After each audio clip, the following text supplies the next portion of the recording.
Hello and welcome to Steve and Dave's Rock Art. This is our series where we talk about some of the most iconic artists in the rock industry, poster artists for concerts, and above all, the artists that made so many covers of LPs memorable and part of an all-around experience of enjoyment. That's right. And this week we're talking in our second episode again about Hipgnosis, one of the most influential design agencies in the industry. Last week we talked about their collaboration with Pink Floyd, which was kind of a central core thing that defined their early work. And now we're going to talk about some of the other groups that really enjoyed working with Hipgnosis and used them extensively. That's So, right. Steve, who are some of these people? Well, over the years, Hipgnosis worked with just dozens and dozens of artists. To be fair, many of them were English acts, but certainly not all of them, but a fair number of them were English acts. I would say, maybe topping this would be people who would be a little surprising, people like Al Stewart, for example. Al Stewart, who was a folk artist of some note in the mid 1970s. He took off internationally with Year of the Cat, and accompanying then the Year of the Cat LP was the Hipgnosis cover, which, as we can see here, is just everything under the sun that could be cat related. I mean, it's a little on the nose, perhaps, but it does, I think, give a sense of almost a kind of the playful nature of Hipgnosis. And this particular album was clearly Al Stewart's breakout, and I think it was, greatly aided by the cover. Yeah, it's a great album cover. It's just a lot of fun to look at while you're listening to the song, and That's right. so Al Stewart, as we said before, did work a lot with Hipgnosis. In fact, all of his album covers from 1973 to 1978, that includes 4 studio albums and 1 compilation album, were done by Hipgnosis. So for a while there, they worked very closely together. And I don't know how much of these things actually work together, but this really, I mean, his time with Hipgnosis also parallels his time working with Alan Parsons as his producer. And it also is the time when Al Stewart was really the most popular. And this particular LP, Time Passages, again, another Hipgnosis cover, features the title track, Time Passages, along with the song on the radio. But again, album covers mattered in this era.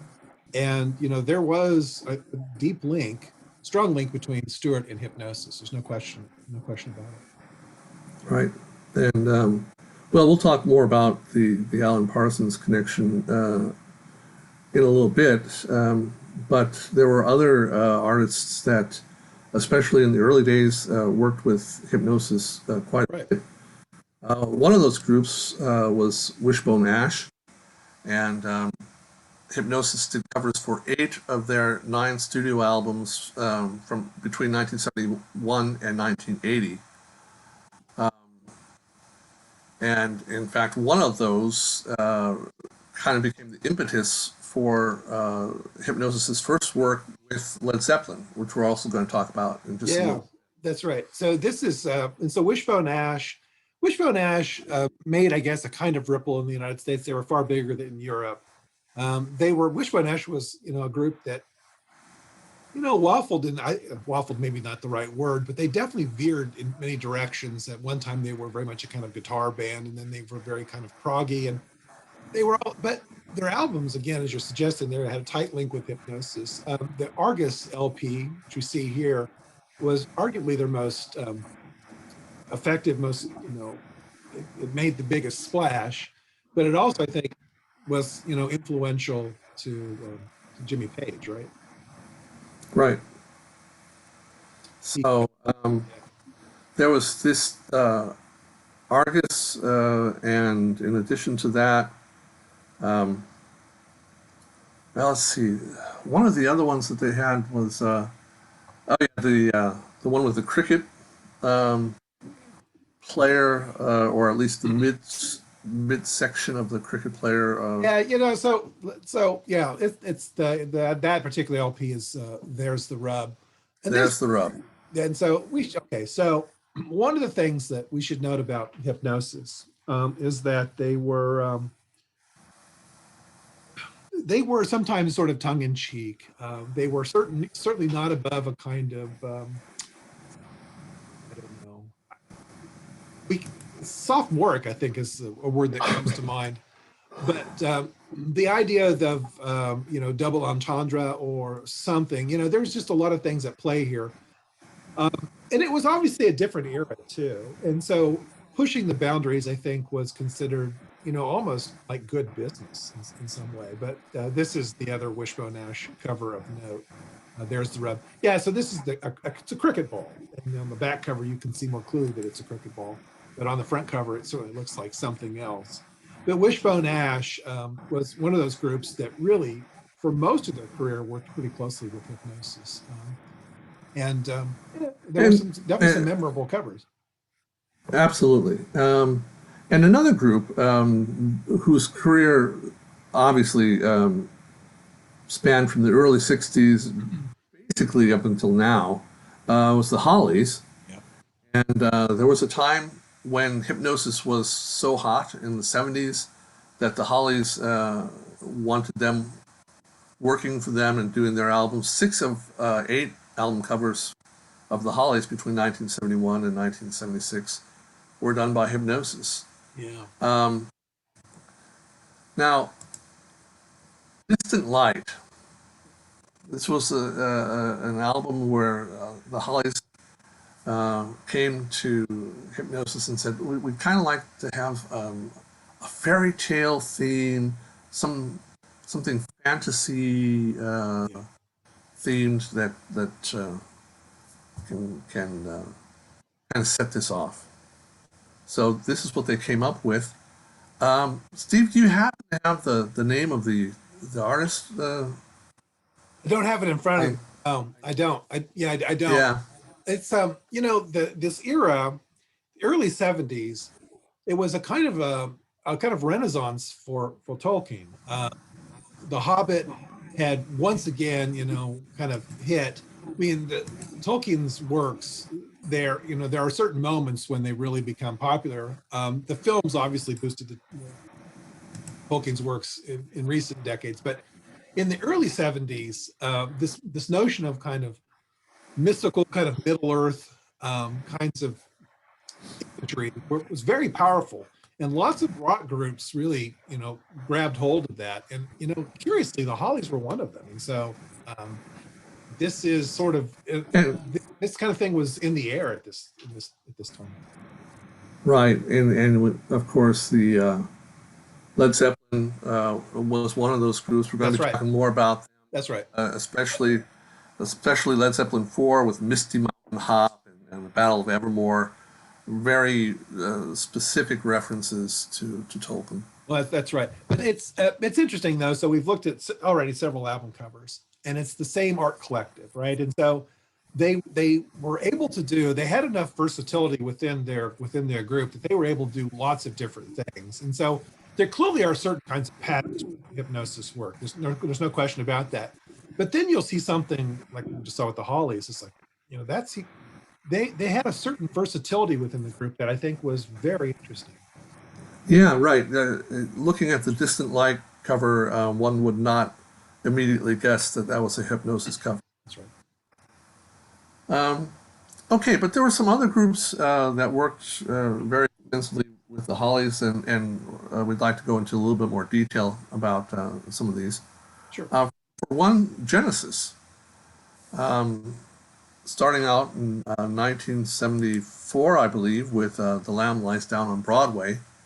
This was the first cover that Genesis did for Genesis, that Hipgnosis did for Genesis, and Peter Gabriel had gone to these guys and said, "We'd like you to do a cover that kind of illustrates the story of this character in the album. It's Rael.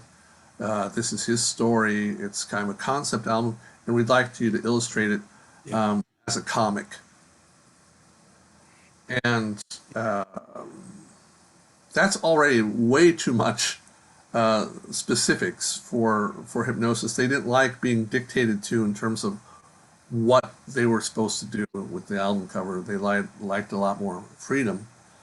But they listened to the album, they liked it, and so they came up with a different version, not a comic, but just little vignettes of parts of the story that were put together. And each of the pictures on the album cover illustrates a portion of Rael's story. Yeah. This is so this is Genesis, really at the end of Gabriel's tenure with the group. The Lamb is very much a Gabriel kind of passion project. To some degree, I think he sort of drug along the group with him. It's interesting. Fans of Genesis are kind of split on this album.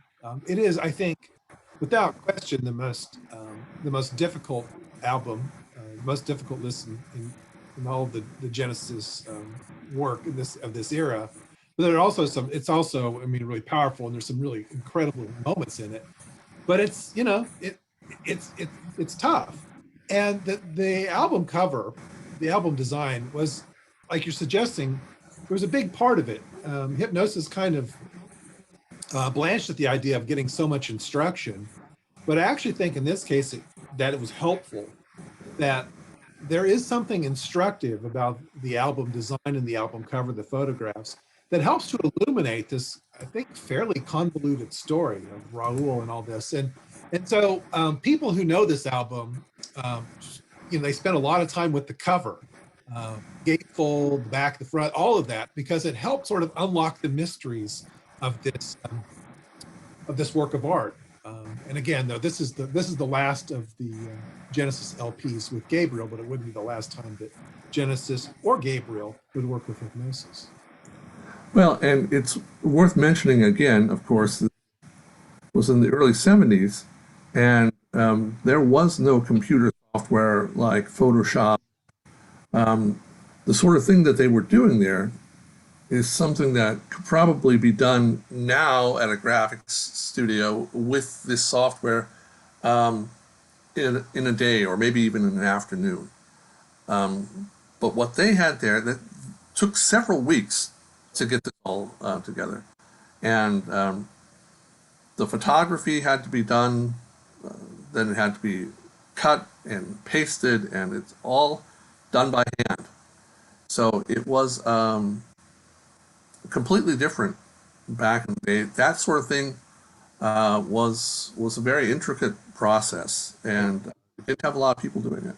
That's exactly right. Intricate and labor intensive. And so again, the Hipgnosis collective, they were able to do a lot of things, go in a lot of different directions. If I could, just for a second, then, in terms of Genesis in Hipgnosis, Gabriel leaves the group, right? Gabriel leaves the group, famously goes solo. The song Solsbury Hill, and to some degree, Gabriel's song Solsbury Hill delineates that journey away from Genesis. But the group continued, and the next LP, Trick of the Tail, was another Hipgnosis cover.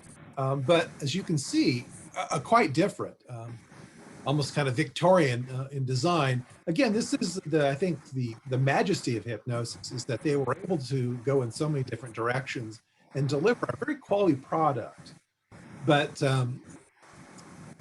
you know, there's something about Hipgnosis that's just, you just sort of dig deeply into the details, whether it's the images, the photographic images, or whether it's these ink drawings.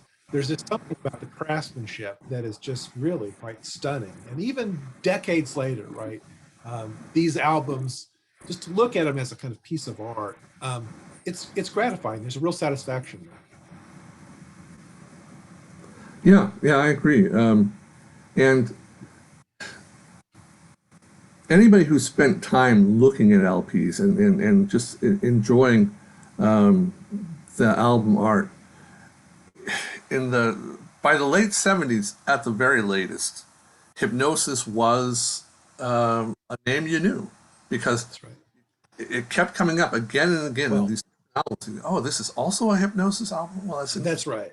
And I think we'd agree that Hipgnosis name came up again and again, based largely on the success they had with Pink Floyd. I mean, particularly Dark Side, right? That post Right, Dark Side, um, people were paying attention to album covers, but post Dark Side, people were also paying attention to who did the album covers. You know, who the album covers created by, and that Hipgnosis name then became, became a brand that people knew, and it's also, I think, a kind of brand that bands wanted, right?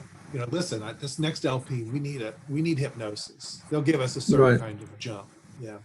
Yeah. We should. Okay, so with Genesis, Genesis, the group goes on, but then Gabriel goes on his solo track, and the early Gabriel solo albums are, well, they're musically they're quite interesting, quite challenging, and the cover art is also it's also quite stunning. And so this is the first Gabriel solo album, and Gabriel was quite adamant that his name not appear, right? And so they're basically a kind of, I won't say a kind of blank cover, but there's nothing that distinguishes this is Gabriel. So this is the front cover, right, of that album, sometimes called Right. And Raindrops or sometimes Hypnosis, of called course, Windshield. Hypnosis, of course, has had no problems with that sort of thing. The record companies No, they did didn't. have problems with that, but Hypnosis was famously already doing stuff like that, at least going back to Adam Hart Mother. So yeah, they're the right people. You don't want your name, don't want anything on the cover other than a picture. We're the people for that. Yeah. So with Gabriel, then in this first album, sort of this kind of mysterious album. If you open it up, then this is what greets you inside. It's in the inch sleeve. It's Gabriel, I think, was more than willing to use Hipgnosis to sort of further his kind of artistic vision. Um, Gabriel was pushing the boundaries musically with his solo work, and he was also, I think, there was a visual element with his LPs that also was kind of boundary pushing. Very interesting artist, and it was a good, I think, a profitable match for both Hipgnosis and Gabriel. Um, and this would be the I think that's right, and a bit different from Lamb Lies Down on Broadway, where he had a certain specific idea and he came to them and said, "Oh, please do this." There was a lot more of just coming together and seeing what worked in terms of, yeah, let's well, now this is the fingernails the thing. This is Peter this Gabriel this is 2. this is the second album, sometimes called Scratch.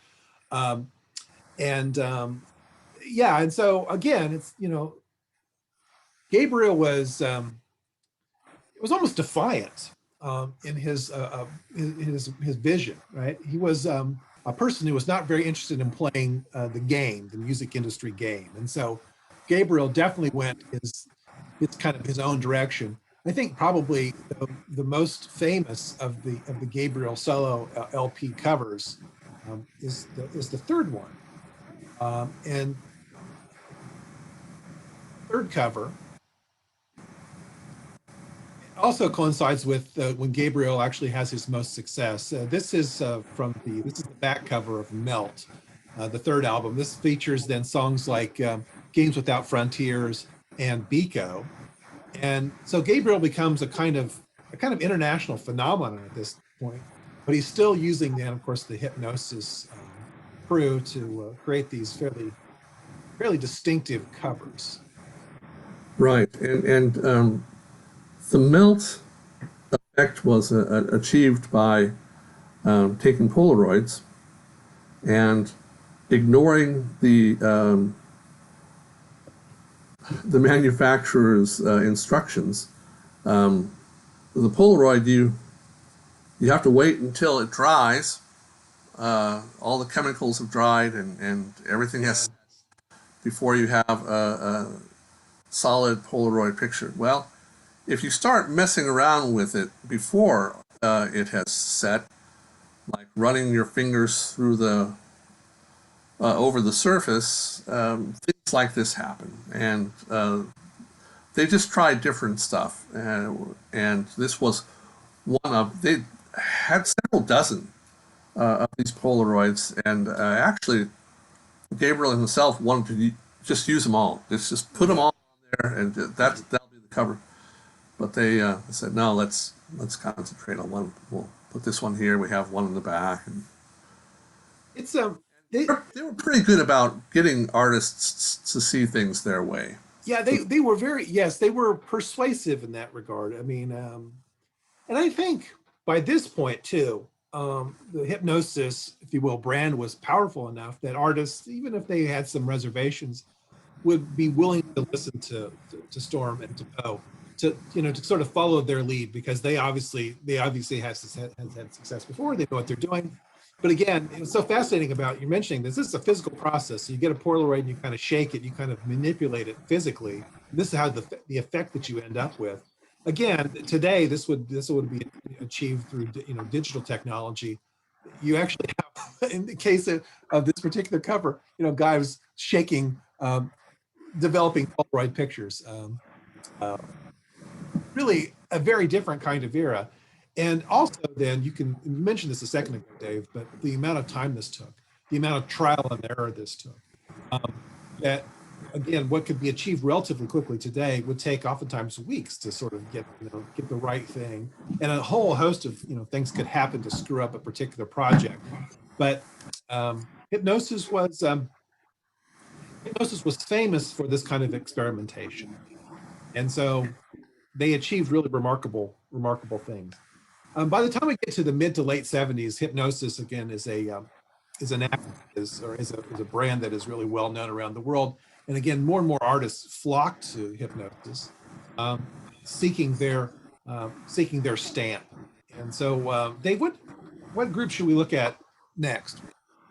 Well, I think Paul McCartney and Wings is one of these groups that we can talk about. Now that, yeah. So what's interesting about, okay, so we'll look at the look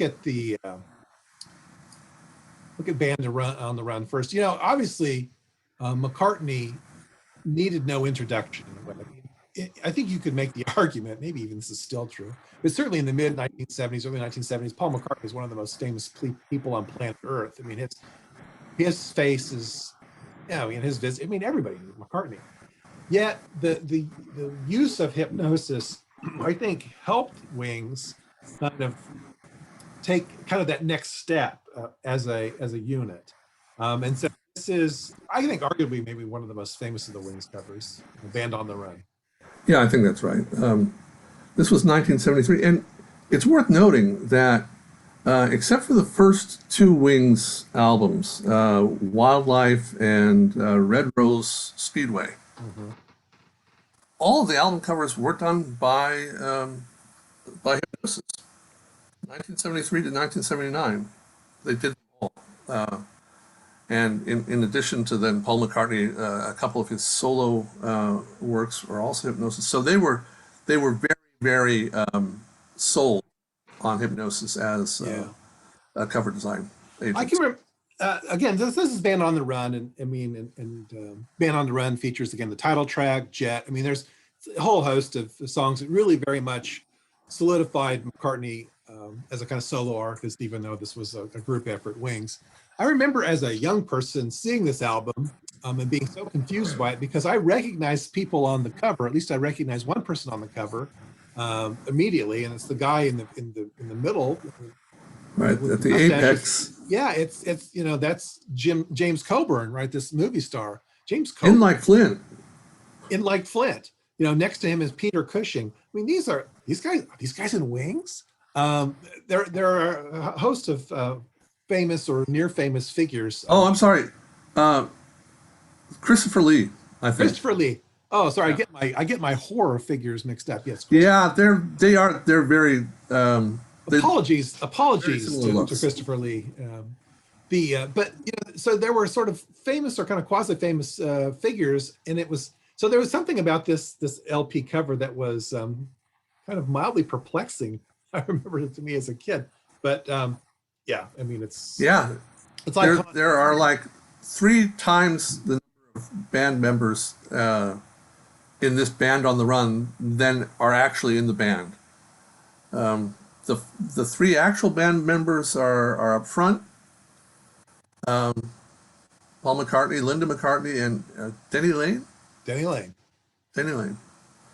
So Yeah, and a whole host of celebrities behind them. But I think again, you mentioned Wings using hypnosis.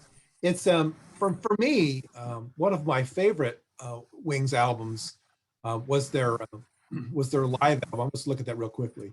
Their live album. This is from the gigantic tour mid 1970s, Wings Over America. Wings Over America, fantastic live album. Yeah, Yeah. and there was a movie as well, and I remember this. I remember this in part because the centerpiece of the show was that Paul McCartney would go center stage, sit in a rocking chair, get on acoustic guitar, and play Beatles songs, which at this point he had never done. And there's this nostalgic kind of quality to the Wings Over America tour as well. But I remember this image of this jet. Just really, for me, this was a very kind of exciting LP. And again, also I remember from the Wings Over America film, they had their fleet of jets with wings, painted. It was a big show. It was, of course, the rock show, and so big cover for me, and a huge live album for Wings. Venus and Mars, though, another Wings project was, it's maybe a little bit more ticklish in terms of the relationship between McCartney and Hipgnosis. Well, yeah. Venus and Mars, 1975. McCartney never did really gel, never had real chemistry with Storm Thorkelson, who was kind of, by all accounts, kind of an abrasive, very direct, told you what he thought in no uncertain terms. Yeah. And so McCartney called Hipgnosis, said, "I'd like you to do our next album cover." And so they got together with him, met with him, and showed him some of the ideas that they came up with. And he said, "Oh, there are some great ideas here, but you guys know I went to art school too, and I have a pretty great idea myself. We take two snooker balls, one yellow, one red, and they represent Venus and Mars. And Linda will take the picture." And Yeah. Storm said, "Well, what are we doing here? It sounds like you don't need us at all." And McCartney said, "Fine, Storm, you go. I'll deal with him," meaning with Aubrey Powell. And so that's what happened. Aubrey Powell made this connection and got the thing together. And this is exactly what happened. There's an interesting picture inside Venus and Mars that they took at a Talcum Lake in California. And it's a picture that Aubrey Powell took himself, and he was very proud of the results. But yeah, he got to hang out with the McCartneys for several days doing this, and had a lot of fun. But Storm was just sent home and waited for results. I mean, right. It's for me, the Venus and Mars cover is iconic, and again, the simplicity is the thing that I think is so amazing. But it's also the case, right, that I would imagine it was rare that Hipgnosis dealt with a creative force as big as McCartney. McCartney was not used to, even with the Beatles, right? I mean, nobody was going to tell McCartney what to do. And so, you could see where there would be a clash. McCartney certainly had, confidence in his artistic vision, and once he settled on this idea that he wasn't going to be pushed off of it, and that really again wasn't how hypnosis worked. And so, while Aubrey Powell could kind of roll with the punches a little bit, Storm had his belly full. But I don't think that this happened all that often. But I do think that the McCartney experience is instructive in the way that hypnosis worked with artists, or maybe the way artists work with hypnosis. Hypnosis basically called the shots when it came to the LPs, the LP covers. Yeah, and that maybe is a good segue for our next group, Led Zeppelin, because it was a completely different experience. After Led Zeppelin 4, for their Houses of the Holy album, Jimmy Page called Aubrey Powell and said, look, we saw an album that you guys did for Wishbone Ash. That was the Argus. And would you be interested in doing a Led Zeppelin cover? He said, yeah, sure. What's the title? Well, we don't have a title. Well, okay. Can I listen to the music? No, I'm not really comfortable with you doing that at this point. Okay, do you have some lyrics for us? Here to share the lyrics. Well, what about the title? Don't have one yet. So just come up with some ideas. We'll meet in 3 weeks, and I'll take a look at what you have. So that's what they did. Yeah. And this was somehow loosely based on an Arthur C. Clarke novel where the people of Earth get beamed up in some firestorm into space and into a type of transcendental existence. Now, this is from the Giant's Causeway. Right. You're a geographer. I think this is, yeah. What is that? I think it's a basalt formation. So ancient volcanic remnant. And so these kinds of basalt formations, I think, are comparatively rare, but they end up kind of breaking up into sort of these. And so, yeah, it's an interesting place to have photographed. And again, the effects here, in the inclusion of the children, it's pretty dramatic in its way. House of the Holy is, this is a controversial cover. I mean, it probably goes without saying that it's controversial in the 21st century. In the 70s, this is a little bit different era. But this is a cover that oftentimes gets scooped up in, if you have a spam filter or something like that, it won't even let it come through. But again, in keeping with the times, I mean, Houses of the Holy is presented like this. There's no Houses of the Holy. There's no Led Zeppelin. It's just this image, right? And this is how this worked in the day. Yeah. Anyway, they had this idea. Then they talked about it in advance a little bit with the band.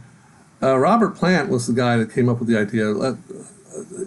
Giant's Causeway. That's a fantastic place to do it, and so they were going to get some sort of Silver Surfer figure in there because they're big Marvel comic fans, and they originally wanted a family, but right.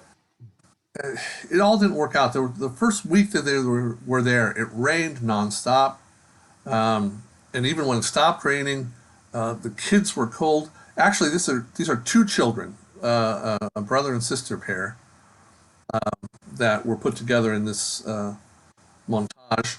Yeah. But they were cold and miserable, and it was a mess. It took forever to get the pictures taken, and then it took 2 months to put this all together the way they wanted to have it. Unbelievable. And so at the end, they were receiving threats from Peter Grant, the the manager of Led Zeppelin, apparently a fairly imposing physical, Yes, a very yes. large man. Prone to And violence, Peter Grant. Yes. listen, we want the cover. We're done waiting Yeah. at the train station, and bring your stuff with you. Right. So that's what happened. He takes he puts the artwork in the trunk, drives to the train station, and meets Peter Grant and Jimmy Page, and opens up the trunk and he shows them what he has. And oh, it's fantastic. Right. The inner Right. sleeve showed a kind of a silver guy, kind of the leftover of the Silver Surfer idea, holding up a child in kind of a sacrificial type of. Jimmy Page said, "Oh yeah, that's our front cover." And Poe said, "Oh no, you'll want to stick with the other one as the front cover." And Peter Grant said, "We'll have what we want," poking him in the chest. And while this is all going on, Jimmy Page there. They just got out of a concert. He still has his concert stuff on. All this in the middle of London, and people are starting to gather around, and they're starting to like look over Yes. each other's shoulders, and so this is all going on in front of a huge crowd, and then they picked the pictures. Yeah, this is fine. Do this, and the crowd applauds. They're all very happy that this worked out so well. Performative. Story, but he said that's very typical for the Led Zeppelin type of experience that we had, and they Oh, had yes. many Led Zeppelin experiences. They were basically the go-to cover guys for Led Zeppelin. From 1973, this Houses of the Holy cover, all the way through 1979 with In Through the Outdoor, which is also an amazing cover, Yeah. and even Coda, the best of compilation from 1982 was Hipgnosis. This Into the Outdoor cover, maybe look at that for a second. This is the last studio LP from Led Zeppelin. Bonham would die, I think, shortly after its release. This is also a cover where there are, I think, Dave, you can correct me on this. I think there are 6 different versions of the cover. Right. That it was marketed. It was marketed with a similar but not identical photo, and so there were 6 different kinds, and so yeah, Into the Outdoor was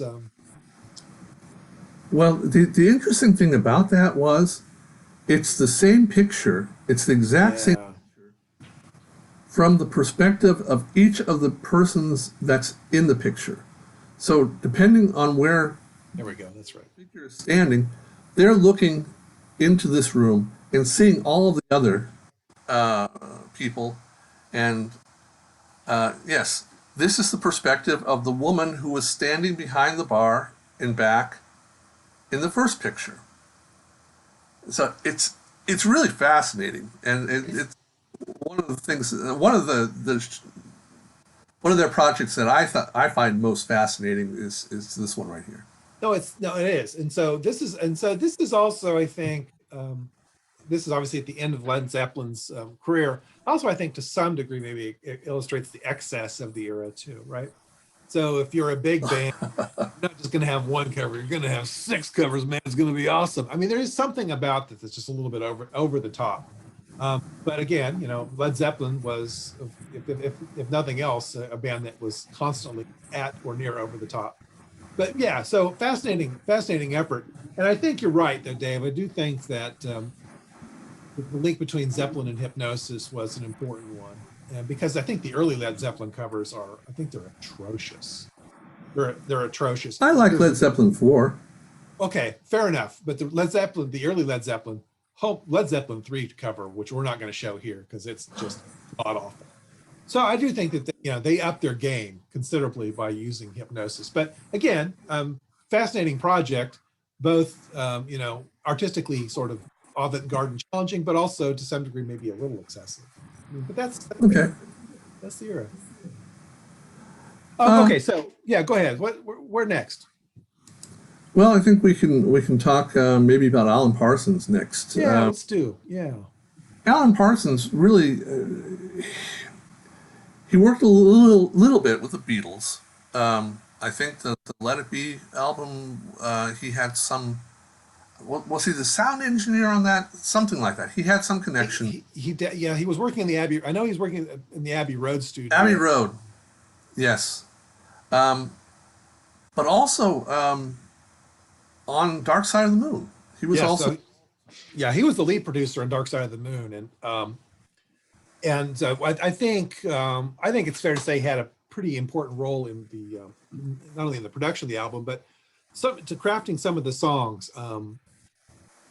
He was he was an ambitious guy though, and he had been writing songs and starting a collaboration with a guy named Eric Wolfsong at this time. And so Floyd asked him to produce, I believe this is right, Floyd asked him to produce the Wish You Were Here LP, I think, but he was already involved in what became the Alan Parsons Project. right, Yeah, and Hipgnosis was involved with the Alan Parsons project from the beginning.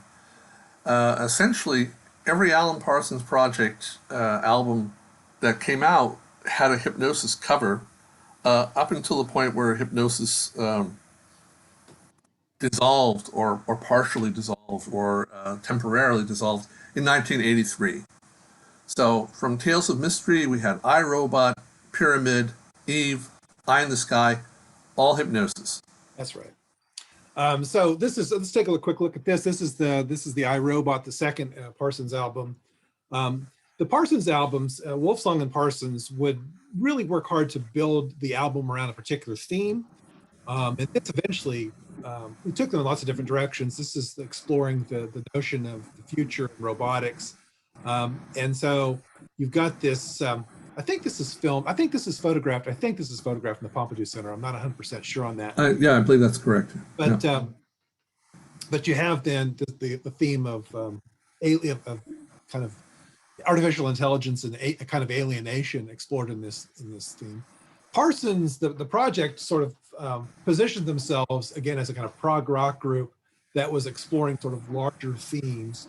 And the albums and the album covers, I think, were an important part of this. I think it was a very thoughtful collaboration between Hipgnosis and Wolfsong and Parsons, and how they were going to And approach these. Yeah, nearly every one of those album covers kind of got an iconic I have to agree. recognition.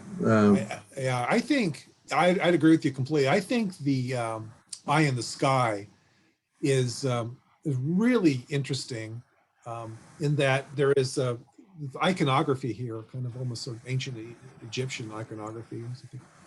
Eye in the Sky it explores themes of dealing with the surveillance and the absence of the disappearance of privacy. But there is this, I don't know, there is this kind of really clean, iconic look to this that is very interesting. So again, we've mentioned this several times already, but Hipgnosis was able to do a lot of different things. While there certainly were patterns, there also were, I mean, again, this is the same art collective that, you know, it's just really amazing what they were able to achieve, and the range of covers. It's really quite staggering. Yeah, that's absolutely right, and you can see why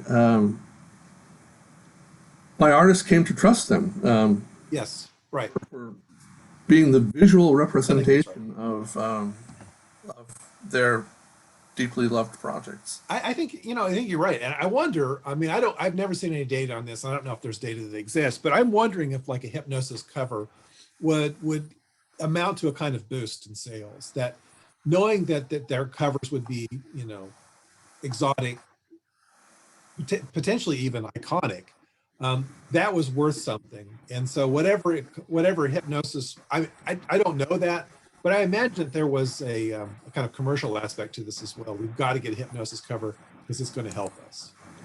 Well, although seen from the perspective of a record company executive, the record company executives,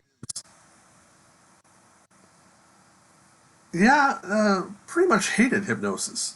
They Oh, really yes, they did. liked what those guys were doing, because they were breaking so many rules, Well, that's true.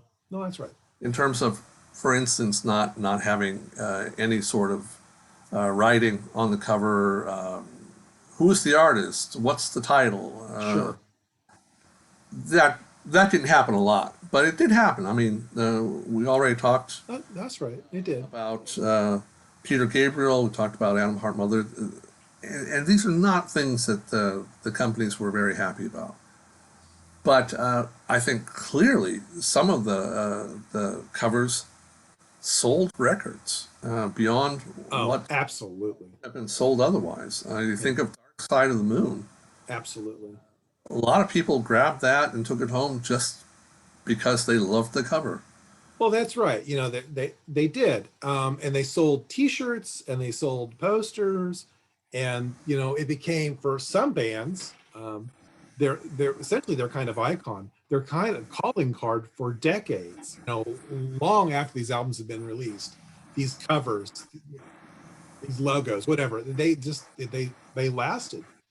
So, I mean, I get why record executives would be, well, a little uncomfortable working with Hipgnosis, but on the other hand, holy crap! I mean, you know, you are likely to hit gold with the Hipgnosis cover. Yeah. It very well could happen, and so, um, Um, but yeah, go ahead. let's talk about two more groups, Sure. right? Starting off with Bad Company. Yep.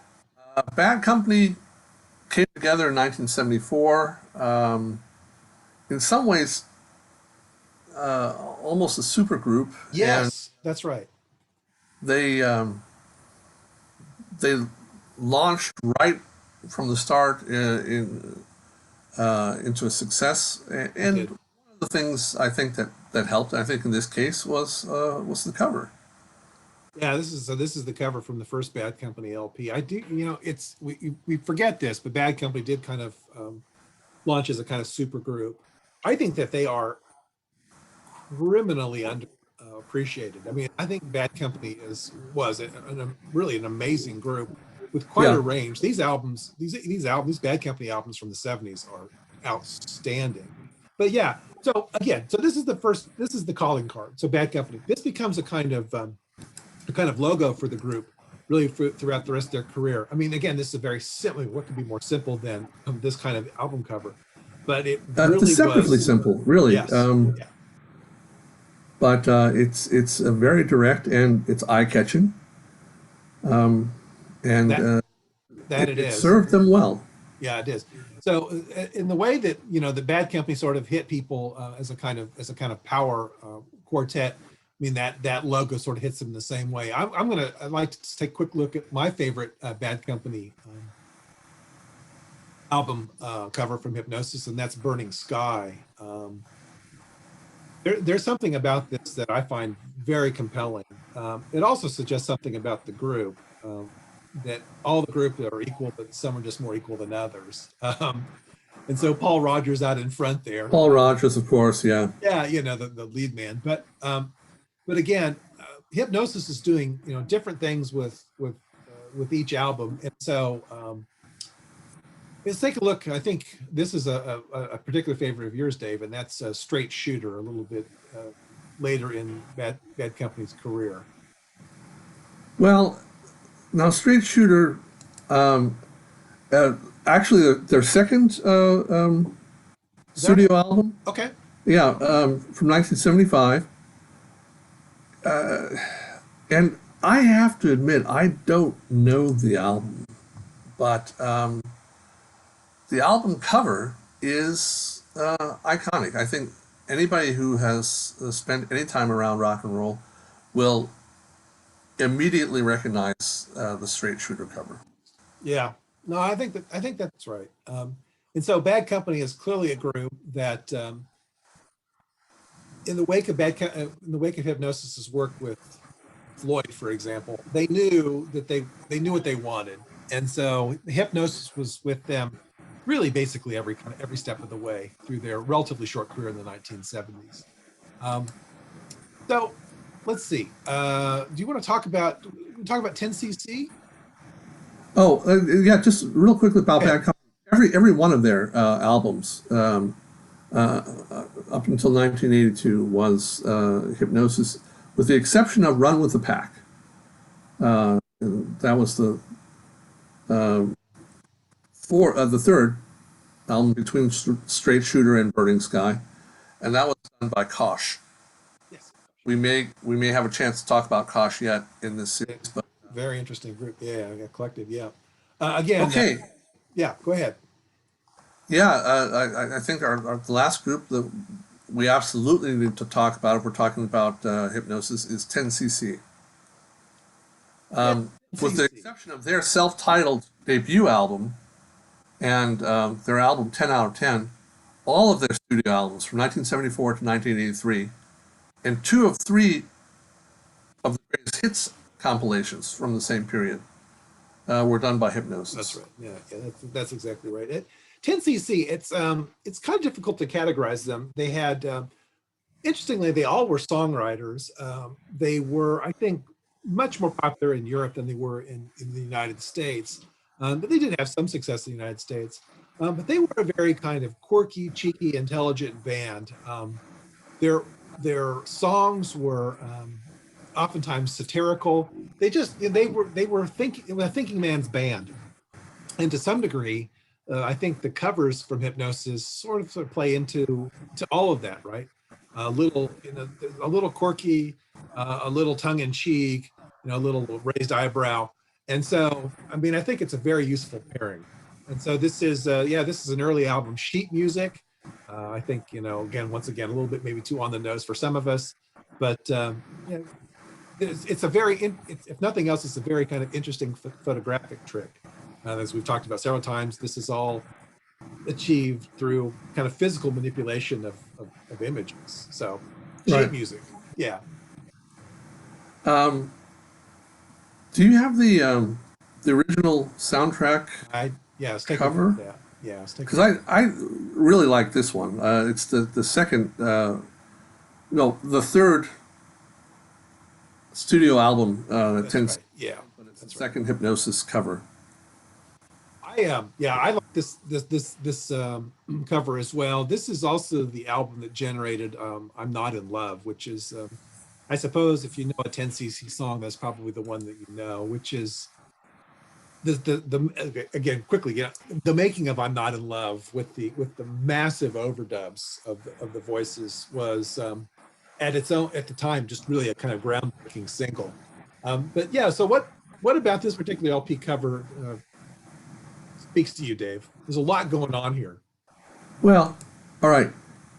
First of all, the original soundtrack, yeah, of what? Oh, I'm right. Actually, there's no actual film that belongs to the That's soundtrack, right. but yeah, we have the iconic Western hero caught in the frame of the camera, and that's what you see, and all that other stuff is in the background. Just a massive clutter of stuff.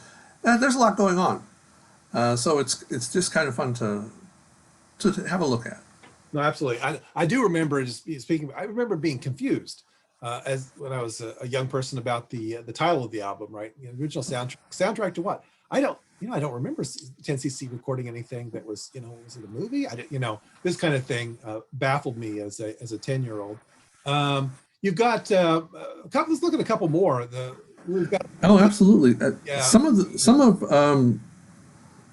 Hypnosis's favorite covers were covers that they did for 10cc, Oh, okay. Yeah. and one of them was the cover that they did for "How Dare You." Oh, here we go. Yeah. All right. Um, Yeah, and so yeah, I'm going to talk a little bit about this, Dave. Yeah. yeah, what we have here, the split screen technique that goes back. A lot of films in the 50s and the early 60s used this technique when you had the stars of the film talking to each other on the telephone, so you could see both of them going on. And this was on the front. They had another one on the back cover with pervy old guy making an obscene phone call to a stewardess in her hotel room, and she's saying, "How dare you?" Both of these people are saying, "How dare you?" to each other. They had entire stories mapped out of what was actually going on here. That's right. He said, "Yeah, we didn't have to do it, but that's just kind of how we worked." So, yes, there's an entire story behind this, and of course, anybody looking at this can kind of come up with their own little fantasy about what is. Well, that's exactly it. There's a narrative within the cover, right? And so you can come up with your own story. It was, sort of, it was challenging in this regard. You begin to sort of try to put these things together. What's going on in the background. Look at the picture on the desk. These kind, looking for these various kinds of clues to sort of explain more about what the scene is all about. This is the thing, is that Hipgnosis was given the freedom to experiment here, and they just went in all sorts of really amazing directions. A couple more, if we could, from 10cc later in their. Yeah, just real quickly about How Dare You. The inner sleeve had like a room full of people, like a party, and they were all on the telephone. This was an idea of Thorgerson's, and Powell said it just seems so like such a premonition, because now at a party with 50 people, they might all be on the telephone. That's what can happen, and it's not that unusual. So, just that. That's absolutely right. You've got a little later in the 10cc career, then Deceptive Bends. Deceptive Bends. Also iconic. Yeah, that's really an iconic cover. It is. It is an iconic. These something about these old-fashioned diving suits. They look. Well, I mean, they look like an alien. There's something about them that's just like, wow. Anything, and of course, then you have the languid model. Yeah. In his arms, and so you have Deceptive Bends, and also then I guess it might be one of the last albums that 10cc did was Bloody Tourist. What's interesting about Bloody Tourist is that the group had now kind of splintered. Godley and Cream had left 10cc, but this is I owned this album as a kid, and this is this album spawned the hit Dreadlock Holiday, which I think, honestly, Dreadlock Holiday for a lot of people in the 70s was a kind of introduction to reggae, and there is it's a very interesting little song, but again, there's a certain kind of humor at work here on these album covers that you don't always see. And sometimes this is a funny cover. It's funny. Yeah. Yeah, I think so too. And it's supposed to speak a little bit to their experience as a touring band, going all over the world. That's right. To fantastic destinations, and not seeing anything, not experiencing anything. You get off the plane, you go to the concert hall, you come back to your hotel, and then you go to the airport. That's it. So and to the point where you don't even remember where you were, like a week, in a week. I mean, it's right. This you're a tourist, but yet not a tourist. Yeah, and so it's Hipgnosis. They did, again. I think it's fair to say they became a kind of artistic collective of choice for artists. Not every artist would be a kind of Hipgnosis client. Right. It did seem to me that there was a certain kind of aesthetic that a recording artist would have that would sort of reach out to Hipgnosis. I mean, I just don't think that that their work was for everyone.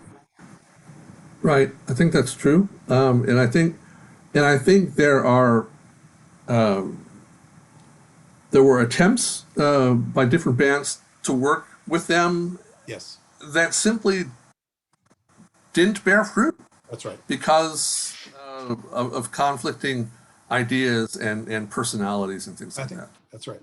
Listen, before we leave 10cc, let's do two things. Let's take a look at the cover of Look Here. Look Here. Do you have it? I don't have it.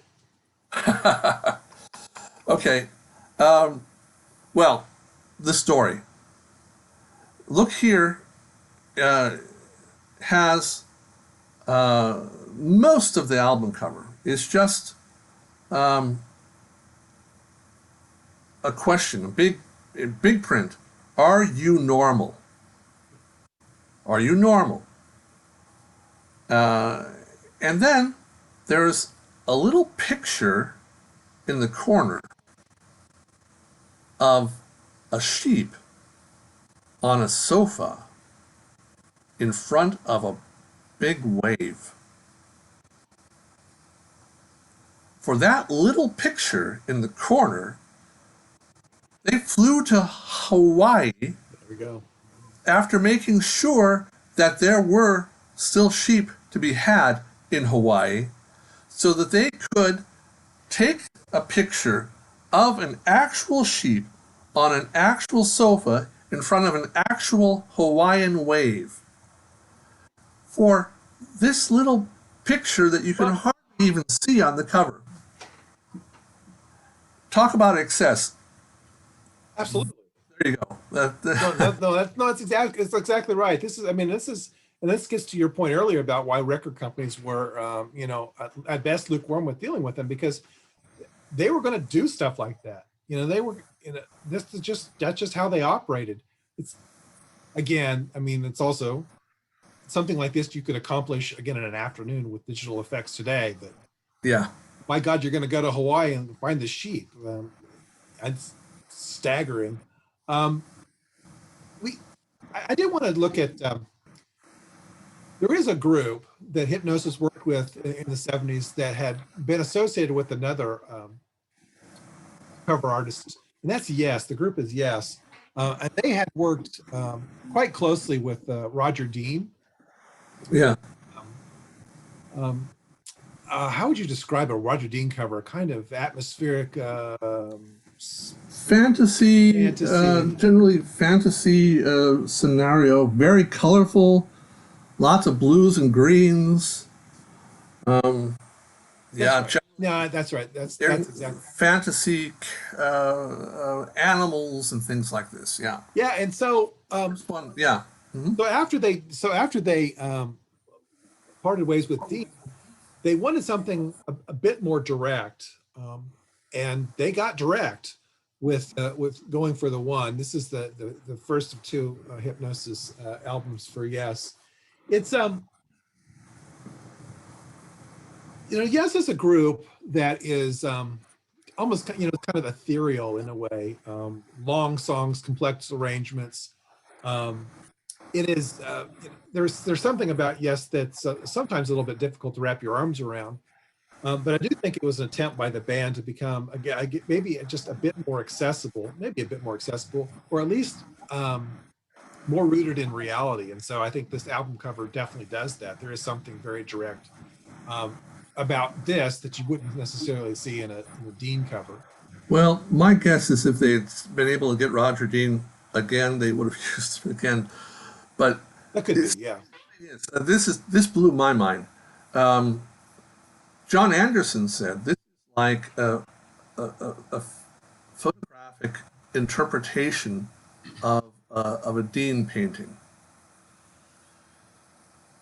I see no similarity whatsoever. Oh, dear God. Some shades of blue that Dean might have used, but very, very interesting interpretation of that. I would not have gone there. Well, this is, John Anderson, marches to his own drummer. Always has, but okay. Well, I don't see it either. So you have going for the one. The other Yes LP that used a Hipgnosis image or images was going to be entitled Yes Tour, and a tour is a high geographic point. In fact, the Yes Tour is actually a geographic point in the United Kingdom. And you can actually see in this, I know there's a lot on this screen, but in the background, then you can see this kind of rock formation. It's a kind of elevated formation. It's a kind of, it's a point, right? It's a geographic point. Apparently, though, there was some dissatisfaction with the images that Hipgnosis took and were using. And my understanding is that in a fit of pique, people were throwing tomatoes and various kinds of vegetables at these images.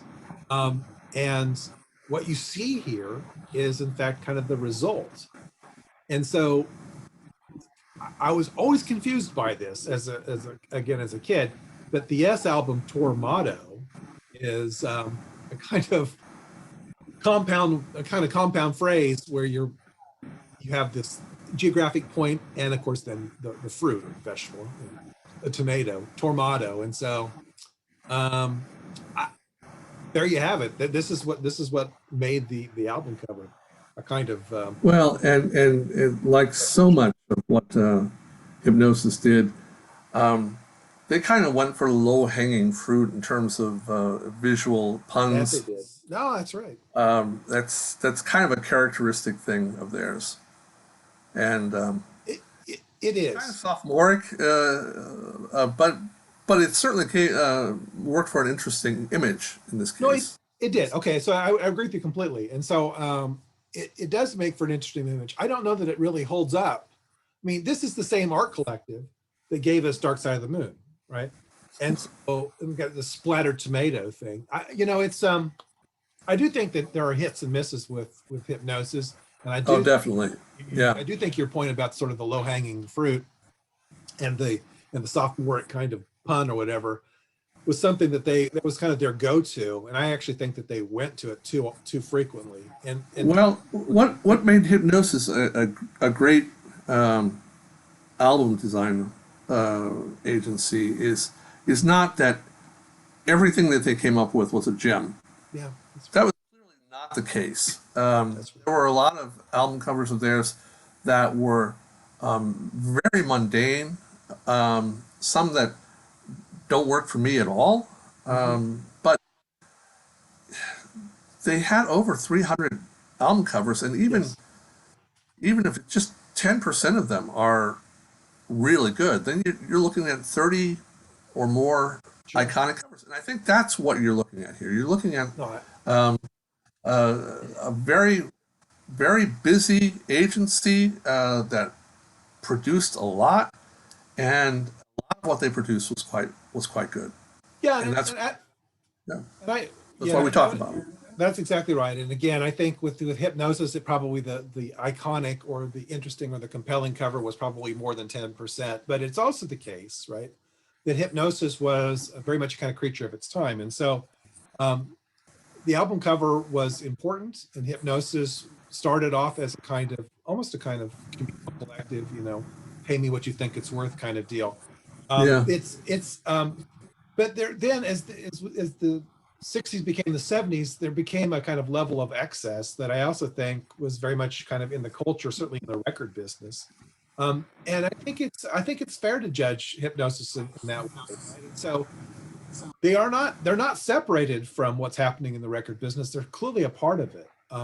And so there's something about them that is, I mean, it's very compelling. And as a kind of set of historical documents, I think they tell us something about this era. I mean, not just the artists and whatnot, but they also think that there's really some insight into what's happening in the larger culture, and Hipgnosis is kind of picking up on it.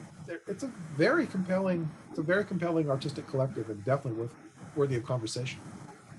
Well, after that eloquent, what could have very well served as a closing comment for this, I kind of hate to go back, Let's but go I'm back. going to anyway. Let's go back. That's a couple of things still want to talk about in terms of 10cc. 10cc, as you mentioned, was a group that Godley and Cream was very important to, very central to. But I think one of the interesting things from 10cc is the fact that when Godley and Cream left, they also used Hipgnosis. Godley and Cream, of Yes, course, recorded albums of their own. that's right. One of the more iconic album covers of Hipgnosis was for the first Godley and Cream album, Freeze Frame, which showed two naked people in a bathroom without their heads. I don't think we see any heads, but kind of with mottled skin, a little bit like camouflage or maybe like cow skin. But it's an interesting image. And Godley and Cream went on. That was 1979 freeze frame, and they went on to continue. I think working with Torgerson for their other albums as well.